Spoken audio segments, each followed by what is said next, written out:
Prabowo Subianto tentu terbiasa berpikir tentang pertahanan, tentang melindungi wilayah, tentang menjaga rakyat. Dan hari ini, bentuk pertahanan itu bukan hanya soal senjata, tapi juga infrastruktur dan juga kemampuan mengendalikan air. Negara tidak anti pengamat, tidak anti orang pintar. Yang diinginkan adalah para peneliti, akademisi, dan pemikir bangsa tidak hanya mengkritik dari jauh, tapi ikut turun tangan, ikut membangun. Karena pada akhirnya, tantangan seperti ini terlalu besar untuk dihadapi sendirian. Siapa yang menguasai air akan menguasai masa depan, maka hari ini Indonesia sedang menentukan posisinya. Apakah kita akan menjadi korban dari air, atau justru menjadi bangsa yang mampu mengendalikannya?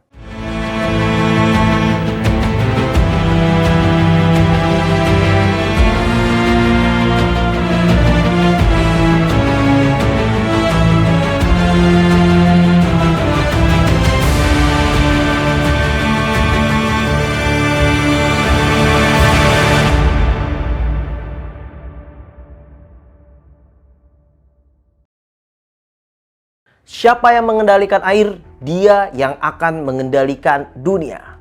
Prabowo, sang pengendali air. Lihat ke masa ribuan tahun lalu. Di Mesopotamia, manusia pertama kali membangun peradaban besar. Bukan karena emasnya, tapi karena air. Mereka menciptakan sistem irigasi di sungai Tigris dan Efrat. Air diatur, dialirkan, dikendalikan. Dan dari situlah lahir kota-kota pertama dalam sejarah manusia. Bergerak ke Mesir kuno. Di sana, Sungai Nil bukan hanya sebagai sungai. Ia adalah denyut nadi peradaban. Siapa yang menguasai Nil, dia menguasai pangan, ekonomi, bahkan politik. Banjirnya diatur, airnya dibagi. Dan dari situ, Mesir menjadi salah satu kekuatan terbesar di dunia kuno. Lalu kita lompat ke Eropa modern. Negara kecil seperti Belanda memberi pelajaran penting. Mereka tidak punya banyak daratan, jadi mereka menciptakan daratan. Dengan sistem polder dan tanggul laut, Belanda berhasil merebut sekitar 26% wilayahnya dari laut.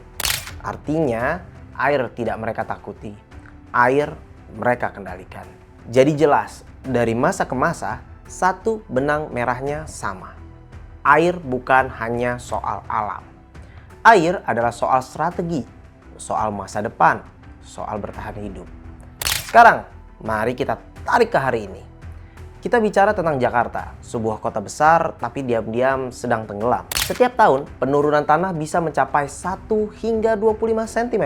Ditambah lagi, kenaikan muka air laut. Artinya apa? Ini bukan ancaman masa depan. Ini sudah terjadi sekarang. Dan Jakarta bukan satu-satunya. Banyak kota pesisir di dunia menghadapi ancaman yang sama. Banjir, rob, krisis air bersih, hingga hilangnya daratan. Sejarah bahkan sudah memberi peringatan keras. Peradaban Maya yang dulu begitu maju akhirnya runtuh. Salah satu penyebab utamanya adalah gagal mengelola air. Ketika air tidak bisa dikendalikan, maka yang runtuh bukan cuma lingkungan, tapi juga peradaban itu sendiri. Lalu pertanyaannya, apa yang harus kita lakukan? Dan jawabannya adalah Giant Sea Wall. Sebuah konsep tanggul laut raksasa untuk melindungi wilayah pesisir dari ancaman air laut. Dan disinilah kita masuk ke langkah terbaru pemerintah. Pada 20 April 2026, Prabowo Subianto memimpin rapat kabinet secara khusus membahas proyek ini. Giant Sea Wall kini ditetapkan sebagai proyek strategis nasional. Tujuannya tidak kecil. Proyek ini dirancang untuk melindungi lebih dari 30 juta penduduk di wilayah pesisir utama Pulau Jawa.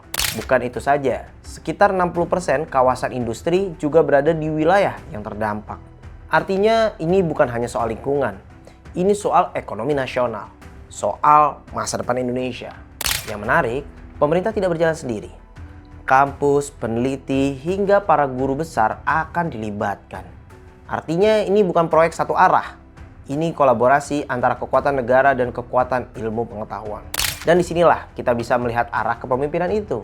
Dengan latar belakang militernya, Prabowo Subianto tentu terbiasa berpikir tentang pertahanan, tentang melindungi wilayah, tentang menjaga rakyat. Dan hari ini, bentuk pertahanan itu bukan hanya soal senjata, tapi juga infrastruktur dan juga kemampuan mengendalikan air.